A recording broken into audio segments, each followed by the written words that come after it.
one of the best, if not the best, in communicating in real estate sales. Down. Well, that being said, again, Nick, thank you so much. To the audience, we're here with Nick Luevano, aka the FlipKing, and figured let's jump right into it. How did we get here, Mikey? Well, luckily for us, I think it was about a year and a half ago. Maybe actually just a little bit over a year. I think we had one opportunity to work with Nick on a deal in Los Angeles. I think the assignment didn't work. Not too sure. I don't really remember why the assignment didn't work. Do you remember why you had to double close that property? I think the assignment was too large. Yeah, it was like, and I think it was over a 6-figure assignment. And also, pleasure to be here. I'm excited for tonight. It's gonna be some fun for sure. Thank you, brother. Appreciate it. Yeah. Yeah. But I think it was just too big, honestly. Yeah. You see that so often, you know what I mean? I think that's probably the most reoccurring common denominator of why people double close. Definitely. It's like this backup plan of if you have a really large fee and it's arbitrary. We know that some people say anything over 20,000 and they'll double close, but it's to each their own, Yeah. So I think it's becoming just more common. It is becoming more common on like the larger assignments. I think that one was the buyer was using a lender, and the buyer was like, "Look, I don't care how much you make," because they do their own due diligence, etc. That he was just like, "But if it's possible to possibly double close, just let the lender is cool with it all." You know what I mean? Because the buyer was fine paying over a 6-figure assignment, but it's just sometimes it's the lenders, right? Like, why are you paying this? 6-figure assignment. They don't want to go above like a 20% markup. Yeah, 100%. Easy workaround. Yeah, well, in regard to getting to those 6-figure assignments, which ultimately, that's why people get into wholesaling. You don't do it so that you could struggle, work 300 hours a week and make nothing. Yeah. We love your content. A big theme that we see with your content is taking action, and say a lot that the best way to learn real estate is just jumping in. Mm-hmm. Can you share a time when jumping in, even when you weren't sure it was going to work out, just happened for you? Yeah, I think just in entrepreneurship in general, right? I feel like 99% of people don't know if it's actually going to work, right? Because if everything were guaranteed and everyone was guaranteed success and income and wealth and closings, and everyone would be an entrepreneur, everyone would be a real estate investor, and everyone would be a successful wholesaler, flipper, lender, right? Whatever it may be, right? So you never know if it's going to work. And so everybody has to take that leap of faith. For me, I just realized because of the industry that I first got started in, which was network marketing, I was able to develop like a special skill set. And I said, hey, what's the biggest and best industry to deploy this special skill set that will allow me the ability to earn what I want to earn, lump sums commission wise. Right. That makes sense. We cut our teeth in the network marketing industry also, which nice. If we didn't have that, which for anyone out there, if you remember Vima, do you remember? I was in Vima. Yeah. Yeah, I was in Vima. I was actually, I got to presidential. Which is like the 6-figure mark within the company. So you're up there like Alex Moore. Yeah, 100%. Alex is still my boy. Yeah, 100%. Ooh, yeah. YPR, baby. YPR, yeah. And that was the start for me. That was the start. And I tell people all the time, I say, and that industry taught me sales, communication, personal development, setting goals, public speaking, majority of things that I didn't learn in college, and I graduated, went to a 4-year university. So network marketing was that foundation for sure. 100%. It's so critical. It is. Yeah. Well, then with what you just said, I think there's so many people that are just so scared to mess up. Mm-hmm. And so I guess the next question I would probably have is, what's your best tip for getting over that fear? Getting over the fear of messing up. If you don't try, you're never going to succeed, right? And I think it's so special and unique within this industry. Number one, how many resources that are available, right? But number two, I think that you're never going to, everyone has this quote unquote dream life, right? Everyone has goals, that they want to achieve, whether it's like, hey, I want to retire mom, or hey, I want to go buy a Bugatti or Lamborghini or fancy watch, or hey, I want to pay for my sister's tuition, whatever it may be, right? These goals and dreams that we all want to achieve, right? So I tell people this, the bigger the why, the easier the how, right? So like if the why is big enough, then the fear should overcome, right? I mean, the why should overcome the fear, I'm sorry. So I think that like getting over that fear, and then lastly, it's like you're gonna mess up anyway. And this industry, you can literally jump out of a plane and then figure out the landing in this industry, because I didn't know much back in 2017 starting. You know what I mean? I want to dive deeper into why. It seems like motivation is one of the biggest struggles that people have, and icons I look up to like Jocko Willink talk about how screw motivation. It's not about motivation, it's discipline, which 100%. But it also seems like to develop discipline, you still need a why. Why do you want to put yourself through that? What 100%. What would you say to people that are struggling to figure out what their why is, even though they want more, they have adversity, but they're not sinking into it? Yeah. And this kind of piggyback on kind of like what I was kind of lightly touching upon. What do you want? Okay. I recommend if you're out there and you're listening in, go to a private setting, your backyard, a Starbucks, somewhere, an office, somewhere where it's quiet, and figure out what you specifically want to achieve. What is it for you, right? Because everyone is different. And I'll be honest with you guys, when I first got going in the business, the goal was Lamborghini, fancy watch, right? Popping bottles in the club, right? Just Miami and Tulum and Vegas and just everything in between, right? That was the goal. That was my fuel. That was my motivation, right? And I'm just being honest. It wasn't like, hey, I need to retire my mom, or hey, well, I wasn't, need to send my sister. I didn't have a sister to call. It wasn't really that, because my parents are doing well. They're retired. That they don't need money. It was just like I want to. That was my goal. You wanted the life, right? Exactly. Yeah. And that's why I worked so hard to achieve and live that life. And I did it. And as I progressed through my real estate career over the past 5 to 6 years, the goals, they change. And so I guess to make a long story short, figure out what fuels you, right? Okay, you want to go, build, churches or houses in Mexico? It takes time and money. Go make money in real estate, right? You want to retire mom? Time and money. Go make money in real estate. You want to buy your, little brother his first car? Boom, time and money, get going in real estate, right? Use real estate or whatever entrepreneur, business, use it as that vehicle to get to where what's going to make you happy. And you got to sit down and really figure that out. And it will change and it will evolve over time for sure. Yeah. Is that one of the questions that you ask? Yeah, because I see you constantly coaching and mentoring some, either they're seasoned or they're brand new to the industry. Yeah. Is that what they should first figure out, is their why and their how? I think the majority of people probably that I coach and mentor probably come in with like a pretty good idea of what it is. My suggestion is just get as detailed as humanly possible. It's like you want a particular, vehicle, make, model, year, everything in between, color, interior, right? So, I want a really nice car. No, I want a 2023 Lamborghini Huracan with the black rims. Yeah, and so it kind of just goes back to like, you're looking for motivation, find the motivation from, what you specifically, and I'll tell you right now, your goals and dreams, my goal, they can be 1,000,000% different. That's what makes us all unique, right? But the thing that we have in common is that we really, really want to get to where we want to be.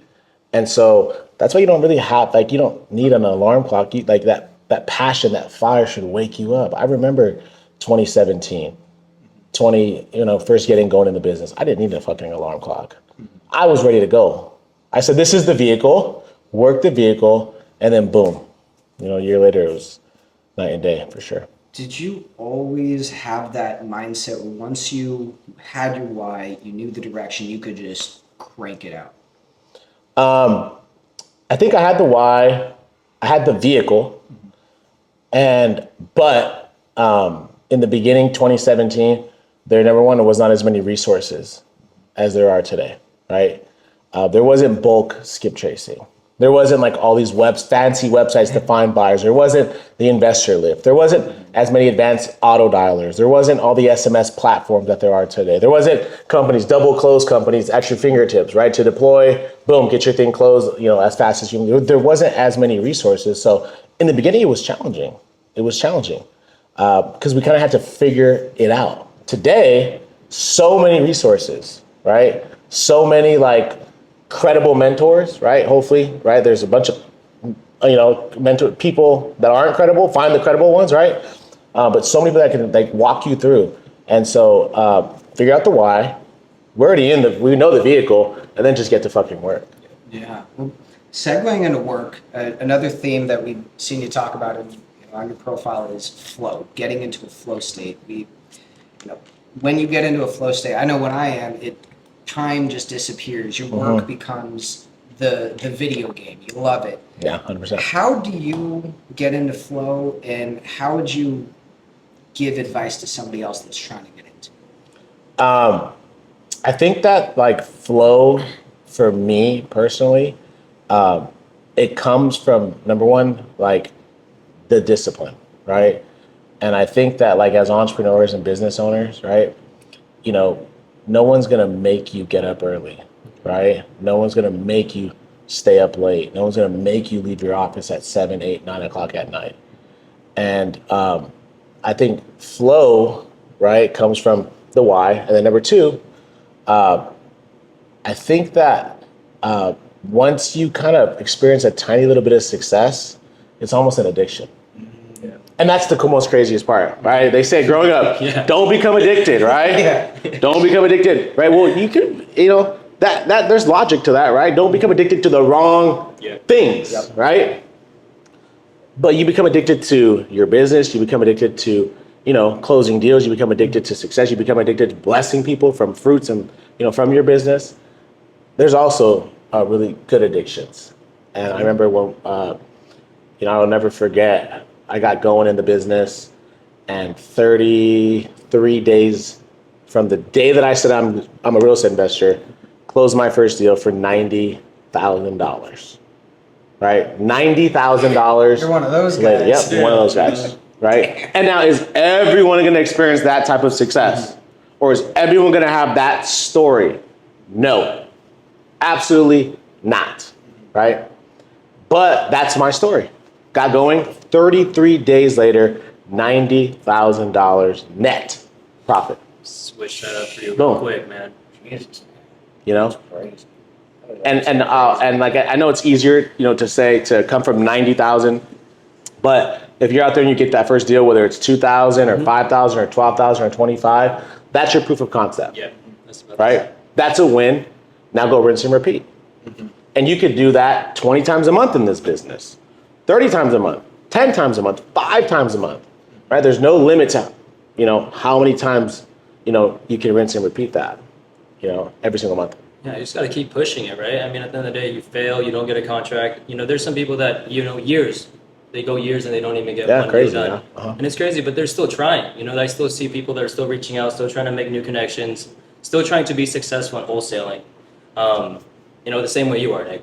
And the 100%. Biggest thing, I think, also going into your content too, and what we see online, you're a master at communicating. So that's one of the biggest things, especially with the sellers, the people that are needing these solutions. You're really good at being able to solve their problems for them. Not many people have that confidence to go into those conversations. So what advice would you give them as to keep themselves pushing and keep themselves going to do that? And I talk about I know you guys had mentioned a lot of my clients, right? Like for me, I probably coach and mentor at least 250 plus people, like one-on-one, some group type of stuff. Multiple people make well over $1 million, well over, right? So I've at this point literally created millionaires.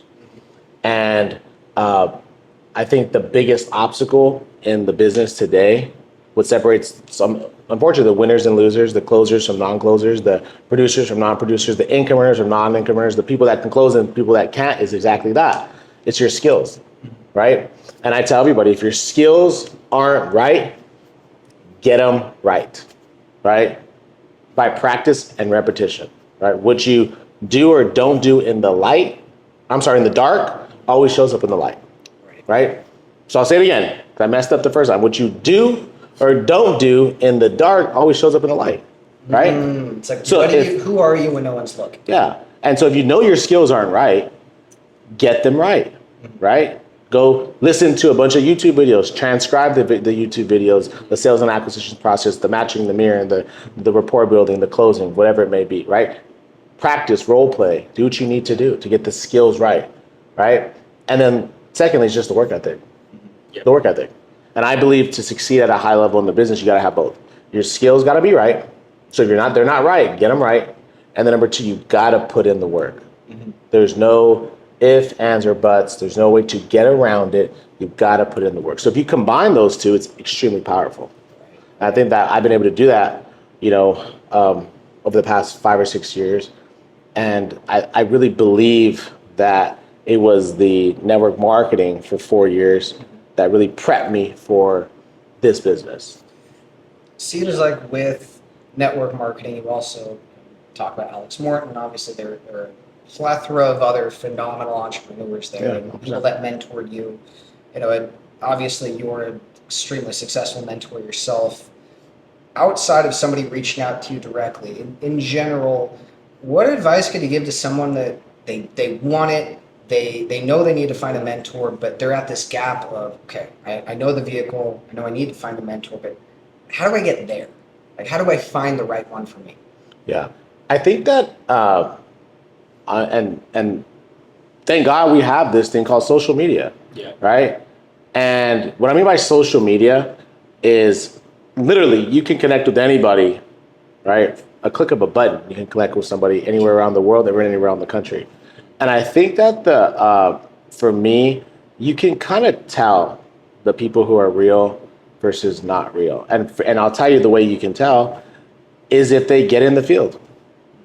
If they're currently in the field, leading by example, closing deals, right? For me, you can't expect your team or your students to do something that you haven't done or are not still continuously doing at a high level.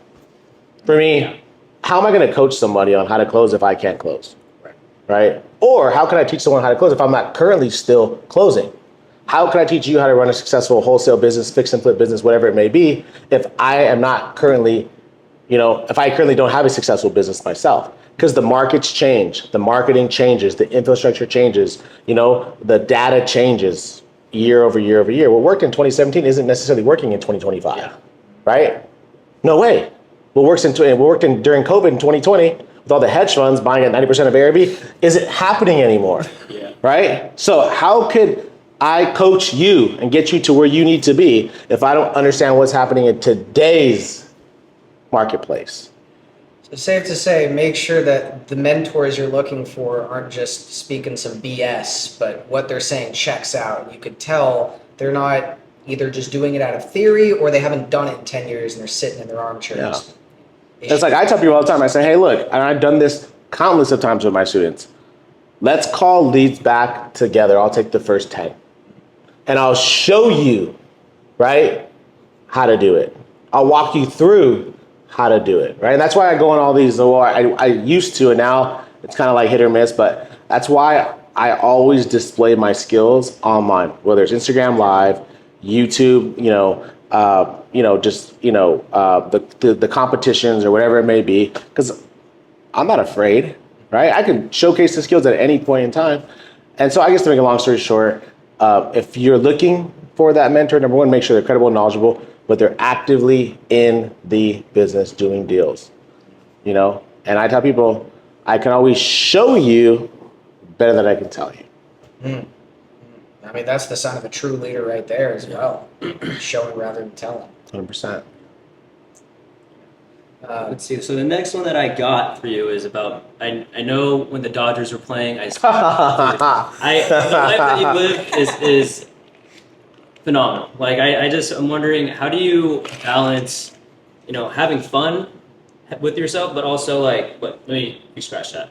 How you, real estate can buy you freedom, right? Real estate can be that vehicle to make sure you make your own hours, but Sure. How do you stop yourself from at least working too much and kind of missing out on that part of life that you should be enjoying? Yeah, it's so funny you mentioned the Dodger, the 2024 World Series champions of the world. Well, first off, it's really easy because I've been a Dodger fan, just since we're on the topic, since I was like a kid. My dad used to like literally take me, to the games as like a T-ball kid. And I remember sitting, just all over the place. We'd sit at the top, we'd sit at the bottom, we'd sit in the middle. And I always told myself that one day I would be sitting like baseline club, dugout club. So it always was a goal. And I always told myself like one day I'm going to, treat my dad. Now it's like, we go all the time. My parents are spoiled as hell. But so for me, it's just, why do we work so hard, right? Yeah. Why do we wake up early? Why do we go to sleep late? Why do we do what we do to not enjoy the fruits? Right? And then secondly, life is short. Like, look at the chaos, right? That's happening all over the world, right? Yeah. Don't ever turn on CNN and constant negative news. But if you do, right, you'll see constant negative news, right? The killings, the murders, the DUIs, the just travesty happening around the country, let alone your backyard, city, whatever it may be. So it's like, life is so short, life is so precious. So it's like, why do we work so hard? So we gotta enjoy the fruits and, balance.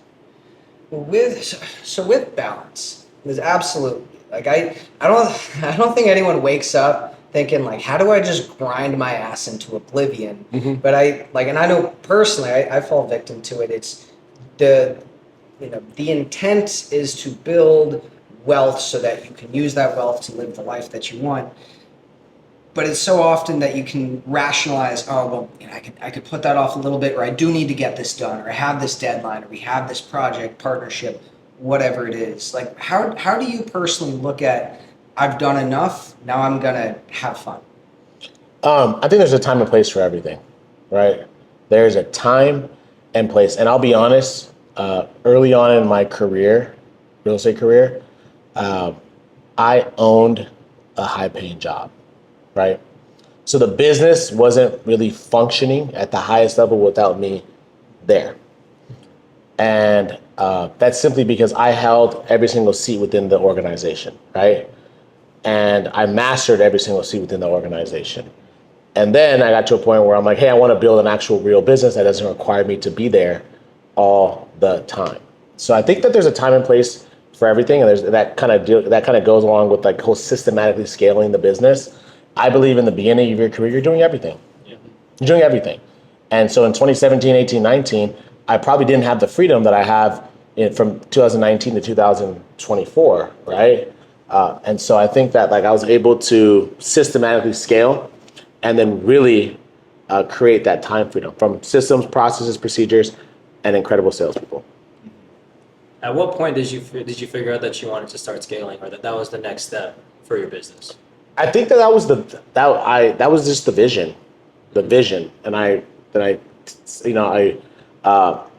talk about this a lot whenever I do like one-on-one business consulting for companies now. Now it's companies. Now it's like I'm the CEO of this company and we're doing this volume. This is what it looks like. Like so, I'm like consulting like full-blown companies now, and I always talk with the owners and I'm like, look, before we begin anything, before I can help you, what is the vision for the company, right? Because my vision and what I want to accomplish for my company could be completely different than your vision, right?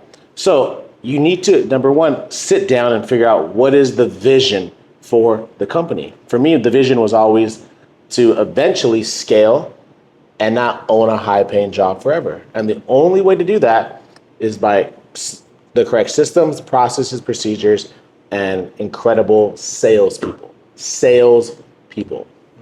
And I always reference, I'm like, I guarantee the owner of the McDonald's is probably not working the drive-thru. They're probably not working the register. They might show up once a week, but they're not there every single day. Right. that's a real business. A real business doesn't require you to be there every single day. And That makes sense. Otherwise, you have a very high-paying job. Sure. Now, going into sales, because without sales, you don't have a company. You can have an idea, you can have a product, but nothing's going to happen. Yeah. With sales, you got to overcome objections, and again, that's something that clearly you've mastered. Can you tell us? Are there any stories that you can pull from of a time where there's an objection where you never thought you were going to get over it, and somehow you were able to get that no to a yes? I think that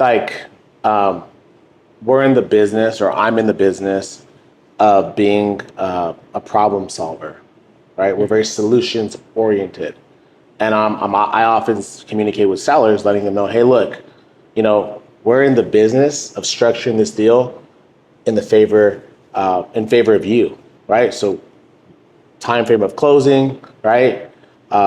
Do you need moving assistance? Do you need relocation assistance? Do you need helping to find a place to go, right? Don't worry about the trash, the debris, the squatters, whatever it may be. We're in the business of structuring deals, and we're like a chameleon, right?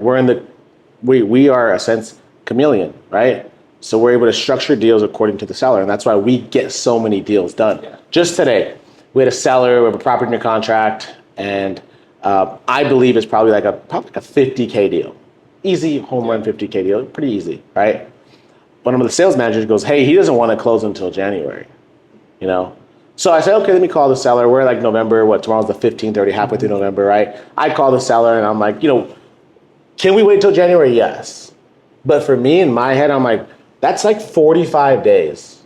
Shit can easily hit the fan in 45 days. Seller gets sick, doesn't want to sell. Yeah. His daughter steps in like, no, this is my house, right? So, so many things can happen, right? So I call the seller and I start thinking, how could I create a positive solution in the favor of him, but favor for us as well?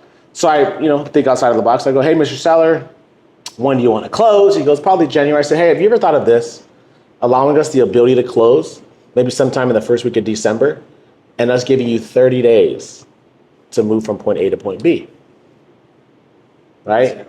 And how that would work is we would close on the property, and you would receive a percentage of your proceeds, right? Let's just say 70, 80% of your proceeds, and the other 20% once you're out of the property, right? Yes. He goes, oh, and I go, the reason for this is simply because, sometimes I know you're going from California to Colorado. Sometimes sellers want to use their proceeds to help navigate them from point A to point B, hiring movers, right? X, Y, and Z. He goes, I kind of like that idea. Okay, I'm open to that, right? What does that do for him? It gives him income to help him get from point A to point B. But also for us, we're able to close earlier. Mm-hmm. And the security is, we're going to leave 20% of those proceeds in escrow. Yep. And he won't be able to, receive those proceeds until he's out. It's brilliant. I mean, there's inherent motivation. I mean, I guess he could just create chaos, run away, leave 20%. Who would die? And I'll tell you, 20% that property, we're purchasing it for I think we have it for like 450, 500,000. So he'd be probably, I think it's free and clear, he'd be losing like 100 grand or 50 grand. Like he ain't doing that. No way. Yeah. So I guess to answer the question is, number one, think solutions. Mm-hmm. And then number two, be a good listener. Yeah. A lot of people can't close because they can't listen. They don't listen. Mm-hmm. Try and figure out what is the goals of my client and then structure a deal based around those goals. You make it sound very simple. No. I mean, I've just been doing it for a really long time. I tell everybody, I'm like, if you've been doing anything for 4, 5, 6 years at a high level, you better be good. Right. Or else, the hell are you doing? Yeah, exactly. Right. I think you hone in on that a lot. I think the importance of skills. I think a lot of people say, what is it? You said, don't wish for fewer problems, wish for more skills. That's a great line. What's one skill you learned that made, I guess, the biggest difference in your career? I mean, I guess you can kind of put this all under the same umbrella, but it's just sales, communication, sales and communication, and a little bit of public speaking, but sales, communication, and public speaking all kind of put under the same umbrella. And if I had to just name one word, communication. The ability to communicate with another human being. Because believe it or not, that we all want something, right? We are human beings and we're designed to want things, to want to purchase things, right? To want to sell things. Like we're programmed. I could probably, if you're watching and you could probably think of 3 things you want to buy, right? We can all think of 3 things that we want to buy, right? And so we're programmed as human beings to barter, to buy and sell things, right? I could think of 3 things right now that I want to purchase. You know what I mean? Purchase. You know, and so that just, you understand the clients, they want to sell, you know, and so they want to do business, you know. Or the that's right the way we're programmed. The motivated ones, not the tire kick. And sometimes, you sometimes kick, dead them. Not everybody's going to want to do it, and then for that price. When you find the right motivated avatar, they do fall in. Like you don't want to spend time talking to someone who has zero motivation. 100%. They want to just list, but the right person, absolutely. They want to sell. They have a problem, and as long as you listen and get creative, you solve that problem. Well, now everyone's a winner. Yeah, 1,000,000%. And I if you we live in America, and this is the land of opportunity, and it will forever be. Where else could you go and make $100,000 or $200,000 or $50,000, and you never even owned the asset? Yeah, It's insane. I don't know. That's this business. It's insane. Yeah, that's why we got drawn into it a while ago. Yeah. Did you want to touch on goals? Yeah, no. So let's see. The next thing that we want to talk about is, you talk about setting goals, like how important your mentorship has been to you. Not your mentorship, but how mentors have really guided you to the success you are at today. So when you talk about setting goals, what's the easiest way to set a goal and actually make that happen? It's such an interesting question, and it's. I'll take you guys back to 2000, and I think it was like 17, 18. I was lucky enough to have a mentor in my life. At the time, he was probably worth 50 million. Now he's probably worth well over 100 million. And I had a chance. I was really lucky enough to spend time with this guy. And I remember he was big into cigars. I wasn't at the time that big into cigars, but I was, learning how to just smoke this cigar, just to hang out with this guy. I remember I went to his house and the girls were in the kitchen and we're just in the backyard just smoking, and I'm sitting there with this guy who's worth 50 million. I'm just brand new to real estate. Anyways, he has a newborn, recently just had a newborn. And I go, hey, you're so successful, man. You're X, Y, and Z. What do you want for your son, your newborn son, right? And he goes, Nick, I have a lot of success, a lot of income, whatever it may be. But what I want for my son, I will be the happiest dad in the world if my son can learn and knows how to set goals and achieve them. Super simple, right? Set goals and achieve them from a billionaire, damn near billionaire at this point, right? Mm-hmm. Soon to be billionaire, right? Super multimillionaire. I think he'll be a billionaire this year sometime. Wow. And I think the majority of people, they don't have goals. Mm-hmm. They just go through their day, go through their life without any concrete goals.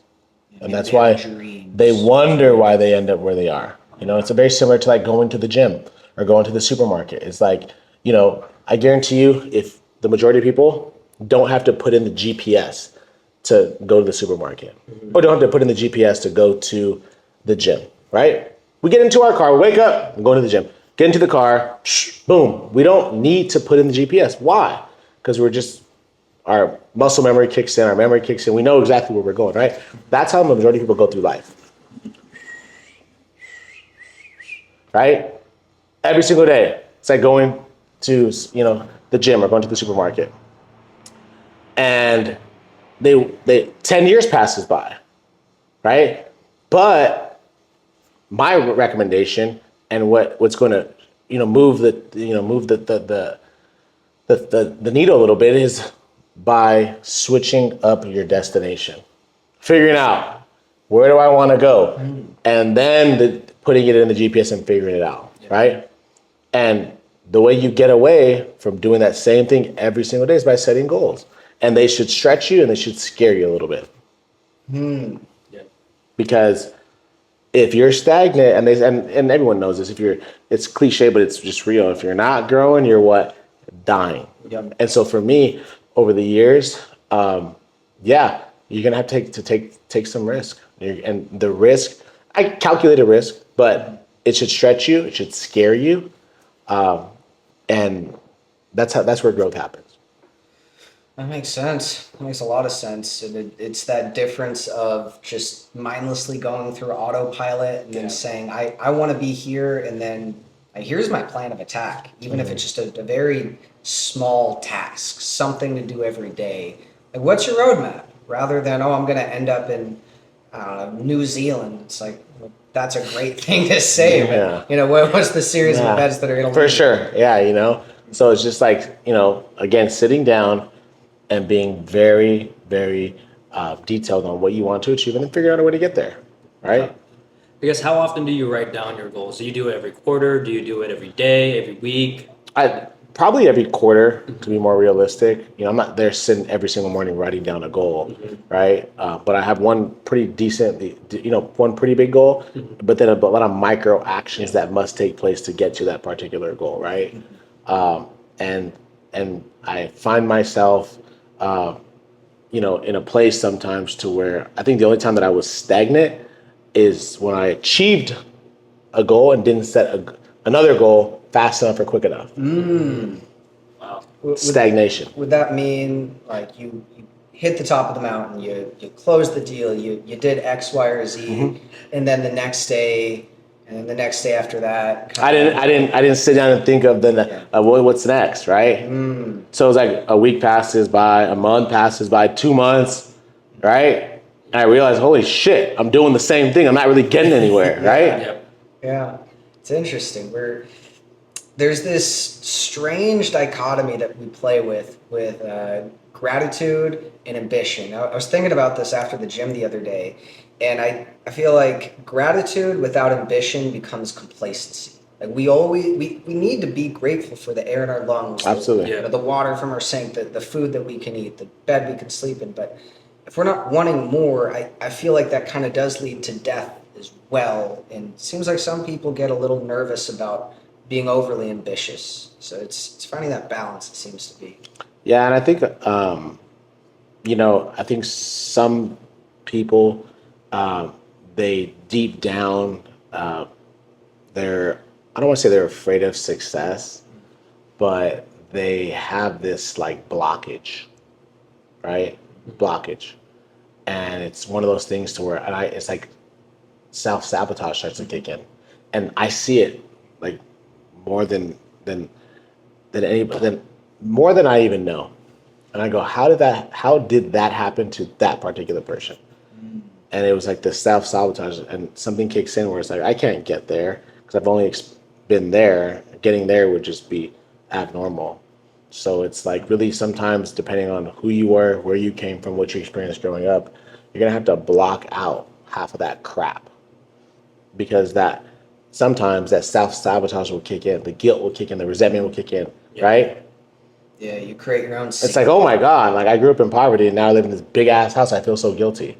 Believe it or not. Yeah. Believe it or not, happens a lot. I can't live in this big ass house. Yeah, I could imagine. I mean, with 250 plus students that you have, the very high level entrepreneurs you're coaching, I'm sure there's a few out of there where they're waking up in the silk sheets after they've worked their ass off, wondering, do I deserve this? How could I keep this up? And then maybe those self-sabotaging habits pop in, those negative thoughts, which, I mean, those could be toxic. I think everybody gets those at the end of the day, but it's how do you block it out?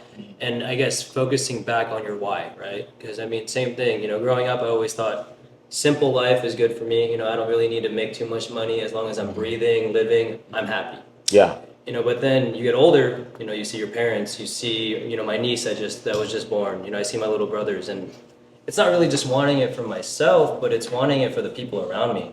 I think I saw one of your posts and it was talking about how one day you just want to go ahead and spoil a loved one. That speaks volumes to me. You know, at the end of the day, it's not really just about us and our own successes, but who's going to benefit from it around you. Yeah. And I tell people this, like, though, you know, I don't really get this a lot. I used to. It's like, oh, Nick, it's all about the money. No, it's not. No, it's not. It's what you can do with the money. It's what you can do with it. Because I'm sorry to say it. Look, if you want to go, you know, pay for your sister's tuition, it costs money.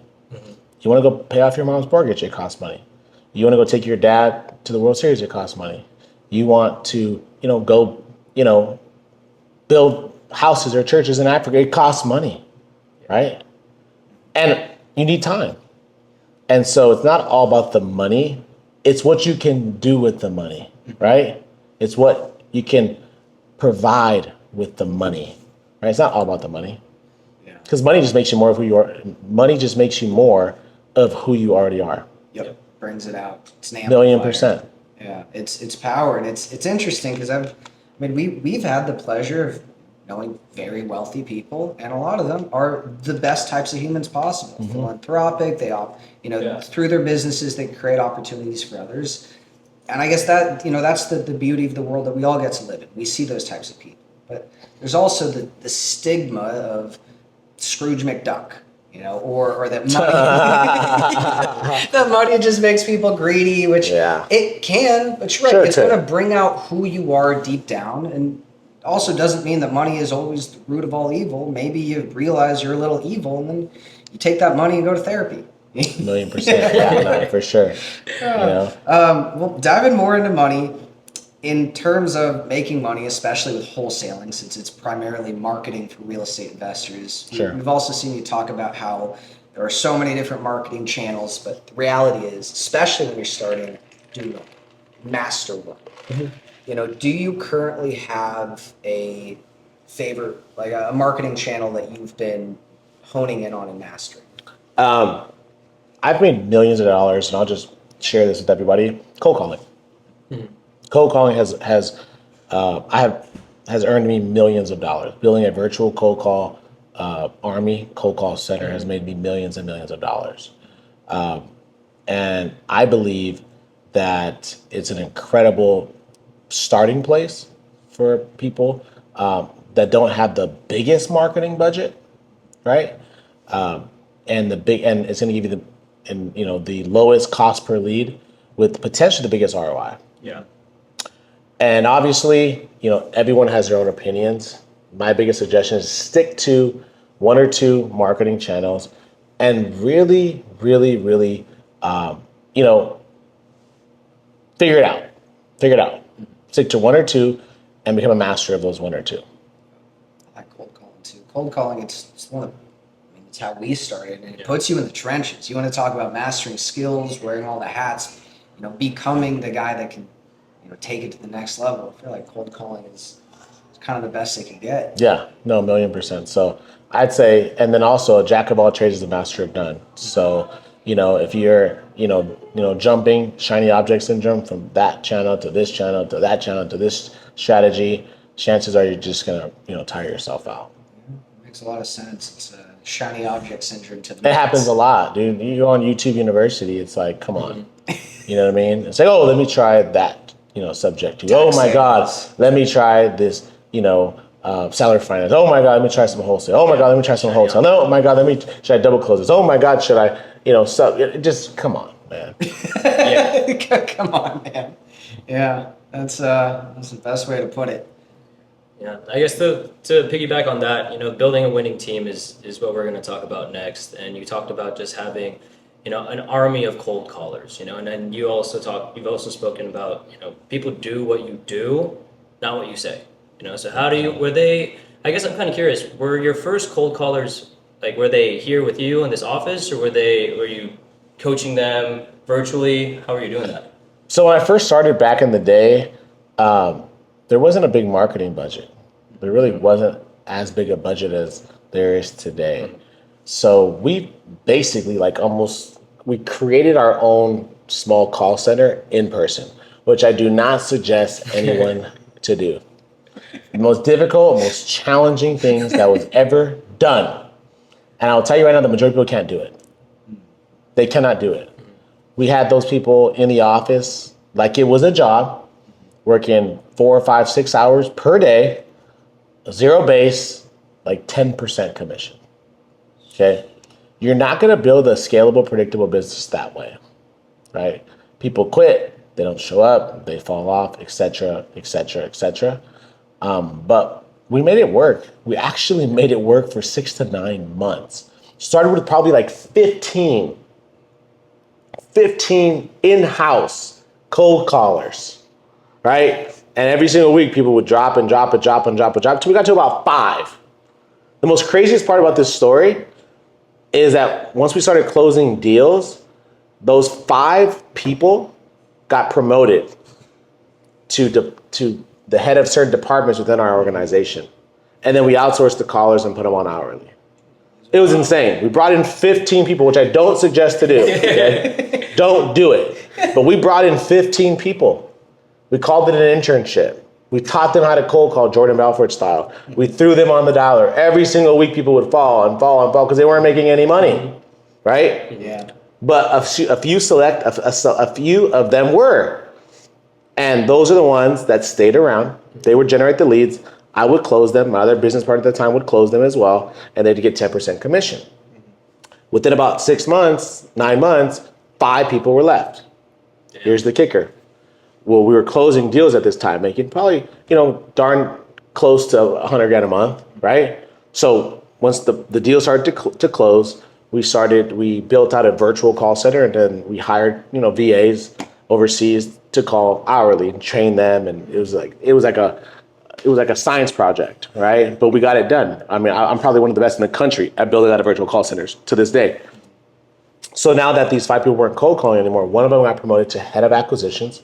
One of them got promoted to head of dispositions. One of them got promoted to head of the SMS department. One of them got promoted to head of the marketing department. And so those 5 people, believe it or not, got promoted, and we ran with those 5 individuals at the head of those departments, myself, my business partner, and like probably 15 VAs overseas, and made millions from 2018 to 2021. Phenomenal. You're like training the Navy SEAL, Yeah. SEAls at cold calls. No. What I suggest to do what we did, absolutely not. It's not going to work. It's very unlikely for it to work. Talking about scaling, I can see why, especially having just a boiler room of just calls and calls that wouldn't necessarily be easy to scale. Talking about that, something we've also heard you say is how, business should be as predictable as paying rent. If having your own in-house team of 15 callers isn't, scalable, how would you teach someone to look at what is scalable? Like what kind of advice could you give to someone on how they could scale their business? Yeah, I think there's a difference. There's scaling, and then there's systematically scaling, right? So it must be a systematic approach. Okay, because you're not going to go from 0 to hero overnight. You're not going to go from A to Z overnight. So there's a way to systematically do it to where you don't have this ridiculous chaos occurring, right? You instead want controlled chaos. And so you can 1,000,000% scale a cold call operation or any operation marketing channel-wise, as long as that you have the backing, right, to run the marketing, right, efficiently, productively, and track it. And then you also have the sales professionals, right? So, for us, we always take a really deep dive into the lead to contract ratio. How many leads does it take to generate one deal, right? How many cold call leads does it take to generate one deal? How many pay-per-click leads does it take to generate one deal? How many pay-per-lead, PPL leads, does it take to generate one deal, right? And so as you progress and as you grow, a ratio will start to appear, right? 15 PPL leads equals one closed deal. 10 pay-per-click leads equals one deal. 50 cold call leads equals one deal. Okay, let's dive deeper. What's the cost per lead? right? What's the cost per lead pay-per-click wise? What's the cost per lead cold call wise? What's the cost per lead pay-per-click wise? And then what's the X factor? What's the X factor? The X factor is your sales, skills, and abilities. Because in this business, if you have a credit card, you can get leads coming to you right away. You go sign up for pay-per-click, PPL, whatever it may be. You hire me as a coach and I build you out a cold call army, right? You're gonna get leads. But what good are these leads if you can't convert, right? So the X factor in the lead to contract ratio is the other person on the other side of the phone. And that's your sales professionals. That's you. Because it may take you 40 cold call leads to generate a deal, where it may take me 35 or 30. What's the difference? Our sales skills and abilities, the matching and mirroring, the rapport building, the closing, and everything in between. Because the same lead that you talk to, I could talk to the same lead and get it closed. Right. Yeah.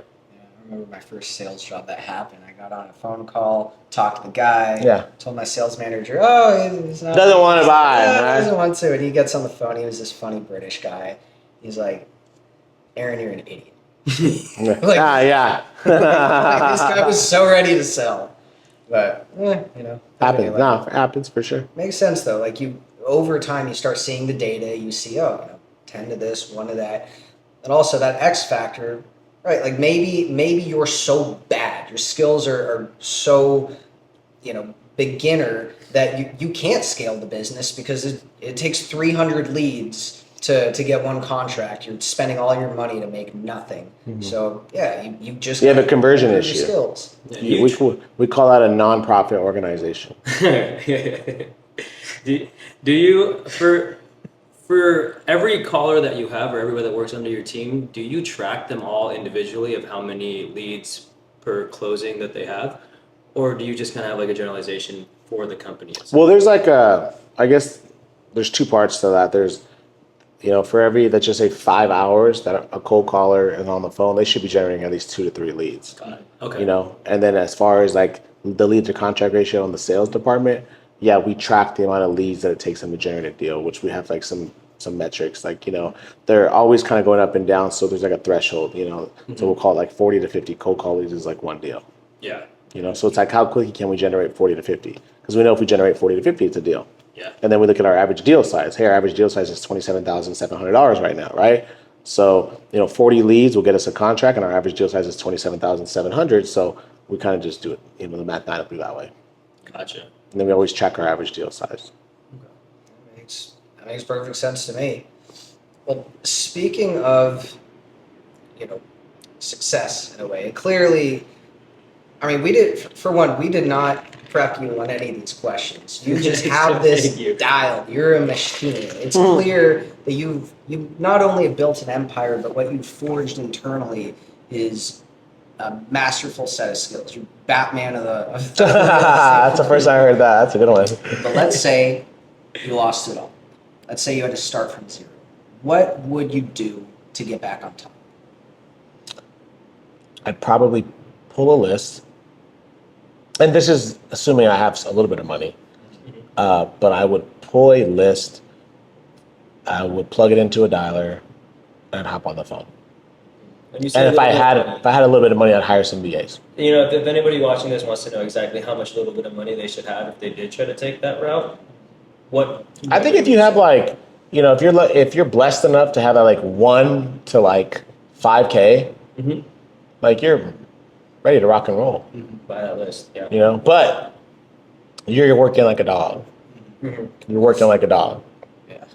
If I lost it all, I'd just go get a deal under contract.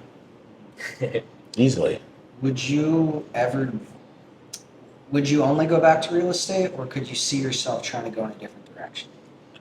I wouldn't. Nothing right now is really motivating me to go a different direction. If you're watching this, I believe today is November 14th. Yes. 2024. Do you know what's getting ready to happen heading into 2025? We have, number one, a change of power. Number two, you have a billionaire coming to office. I just see interest rates slowly over the next 3 to 4 years dropping. I just see the economy booming. I just see, and I can feel we're going to get back to that point to where there's, again, 10, 20, and 30 offers on properties on the market. I just see it. I smell it. I sniff it. Get ready. This is going to be the best time, and I believe the history of America, to start a business and thrive. I mean, it's already starting. I mean, we have some investors where the property was listed for probably like, what, 3 to 6 months? And then once this last week just happened, they have an offer over $30K of what they're asking for. Absolutely. So it's happening, you know? I just put in an offer. I got accepted. I'm in, you know, I think I put in an offer 60,000 over asking. Jesus. Is this for your? This is for my personal residence. Which, if everyone wants to know, address in the bio. I put it 60,000 over. Why? Because I wanted it. Mm-hmm. I wanted it. They accepted it. We're in escrow. Right? Yeah. So I'm trying to tell you right now, get ready. Get ready. If you're watching, get ready. Yes. Get ready. It's going to be a good time. It's going to be a an great amazing time. Kind of seems like the first step is just get in the path of success. This train is rolling. Are you going to get on? Or are you just going to say next year? Oh, when interest rates drop. When this happens. When that happens. When the moon turns green. Yeah.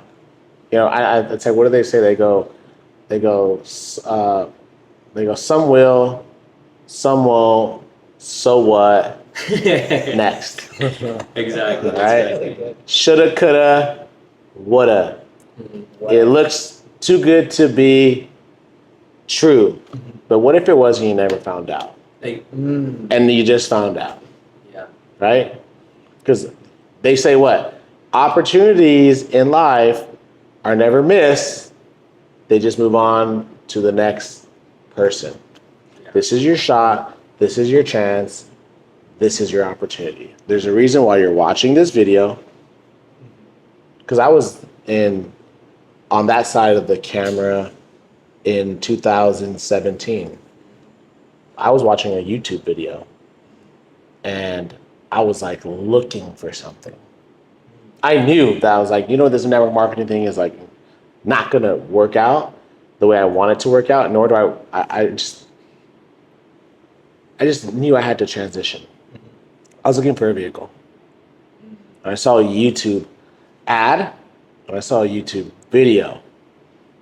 And I watched the entire thing twice. On wholesaling? It was talking about wholesaling. Okay. And it was pitching toward like a webinar. There's not as many webinars these days because it kind of died out, but it was like, come to my free class. So I signed up and I attended the free class. I remember watching the video. I go, wait, hold on. So you get the property and then you connect the buyer, you make the spread, and you don't own it? What? And this guy made $70,000. One more time? Crazy. I thought wholesaling was a scam when I first saw it. When I was at Cal State Long Beach getting my degree for operations and supply chain management. And I saw somebody holding what I went to 4 years for school for. The whole check was my whole yearly salary. And I was like, that can't be real. That can't be real at all. So I think that's what really daunts people is the wondering if is it real or is it not? You know, until Aaron said I'm diving into wholesaling, I was like, oh shit, it is real. Oh shit, then it definitely is real. If Aaron's trying to get into it, because Aaron's always had a right head on his shoulders, and so I've always looked to him for a lot of advice. And so I think a lot of people think wholesaling is a scam, but it's a real business. You know what's crazy? I've never heard it being a scam. I think like you're probably maybe one of the first or second. I've probably heard it in years and years and years. And on top of all that, we're blessed because we're not only wholesaling now. We're doing novations, we're doing fix and flips, we're doing wholesales, purchase it, lipstick, slap it back on the market. We're kind of doing a little bit of everything. We're taking down rental properties, right? So I believe it's not necessarily like the wholesaling business. It's first of all, it's just the marketing business. You control the asset via purchase contract, and then you have the ability to figure out the most profitable disposition. Because for us now, we're not just let me just wholesale this for 20 grand. No, absolutely positively not, psycho, right? We control the asset via purchase contract, right? So now we have equitable interest in this asset, right? Because we're in a legally binding agreement with a seller to purchase the property, right? So every property has a different story. Every property is a little bit different. So we look at the asset. Hey, what's the most profitable disposition? Number one, is this a potential fix and flip project, right? 3 months, 6 months, right? Can we purchase the property, add value, and then resell it for a profit? What is the projected profitability? And what is the risk? Number two, can we wholesale it, right? Quick cash. What is the projected profitability? Number three, can we novate this bad boy, right? Longer process, projected profitability. Number four, do we, hold it for a rental, refi in 1 year, 2 years from now? Take out the equity, rinse and repeat, cash flow and appreciation, right? So what is the most profitable disposition? Mm-hmm. Not just run to wholesaling, but you have a multitude of exit strategies to deploy based upon the asset, based upon where it's located, based upon your purchase price, based upon what's happening in the market.